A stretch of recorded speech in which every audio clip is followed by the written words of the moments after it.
babysitter man is suing Google, claiming its AI chatbot, Gemini, encouraged their son to take his own life. They say that young man, Sewell Setzer, took his own life back in February after an obsessive relationship with an AI chatbot. Sewell Setzer III was 14 years old. He lived in Florida. He was a quiet kid. He had started spending more and more time alone in his room, talking to an AI chatbot on his phone. The chatbot was modeled on Daenerys Targaryen, a character from Game of Thrones. He called her Dany. He told her things he didn't tell anyone else. He fell in love with her. In February 2024, before he died by suicide, Sewell had one last conversation with the chatbot. According to court filings, Sewell told the chatbot he wanted to come home to her. The chatbot's response was, "Please do, my sweet king." Minutes later, he was gone. He was 14 years old. The app that sent that message had 20 million monthly active users. The average user spent 75 minutes a day on it.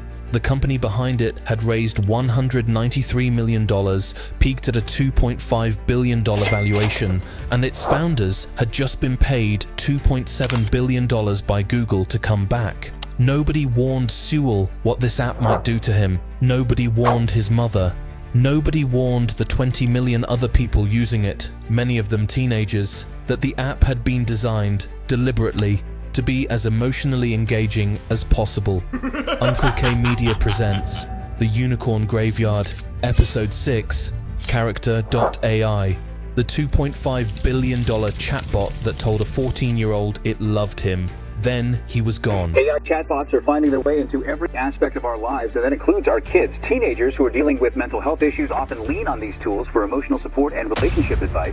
He had been engaging with an AI chatbot over numerous months, and those conversations were both romantic and sexual. Companies are negligent because there is a design defect. These platforms are telling people to do dangerous things in real life. A family claims an AI chatbot led their teen to commit suicide. A family is grieving after the tragic loss of a 14-year-old high school freshman. Let's understand what Character.AI actually is, because the product itself is the mechanism of the harm. Noam Shazir and Daniel DeFreitas were Google engineers. Shazir was one of the co-authors of the landmark 2017 Attention is All You Need paper, the research that became the foundation of modern large language models. These are not people who stumbled into AI. They are people who built the architecture the entire industry runs on. They left Google in 2021. They believed Google was moving too slowly on deploying conversational AI. They wanted to build something people could actually talk to. Character.AI launched in beta in September 2022. The premise? Users could create AI characters or talk to characters created by others based on anyone real or imagined. Celebrities, historical figures, fictional characters, anime personas, romantic companions. The engagement numbers were extraordinary from day one. Users weren't spending 10 minutes checking in. They were spending hours, daily, building relationships, telling the chatbots things they wouldn't tell their parents, their friends, their therapists. By early 2024, Character.AI had 20 million monthly active users. Average session length, 75 minutes. For context, TikTok's average is 95 minutes. Character.AI was in the same category, not as a content platform, but as an emotional dependency engine. In March 2023, a 16Z led a $150 million Series A. Valuation $1 billion. By 2024, the peak valuation hit $2.5 billion. The app was celebrated. Fast Company, Wired, The New York Times, the fastest growing AI consumer app since ChatGPT. Nobody asked what 75 minutes a day of emotionally intimate AI conversation was doing to the 14-year-olds using it.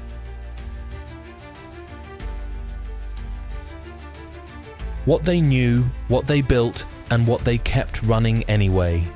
Here is what the lawsuits allege, and I want to be precise. These are allegations in active legal proceedings, but the pattern across multiple independent cases is specific enough to document. Character.AI's product was designed with engagement as the primary metric. The chatbots were programmed to be warm, emotionally responsive, and to reinforce the user's attachment. They initiated conversations, they expressed affection, they created the feeling of a relationship that needed to be maintained. For adults, this is a product choice with known risks. For children, for a 13-year-old who is still developing the neurological capacity to distinguish between a real relationship and a simulated one, the design choices are not neutral. Sewell Setzer III's chatbot told him, according to court filings, that it missed him when he was away, that it loved him, that it wanted him to come home.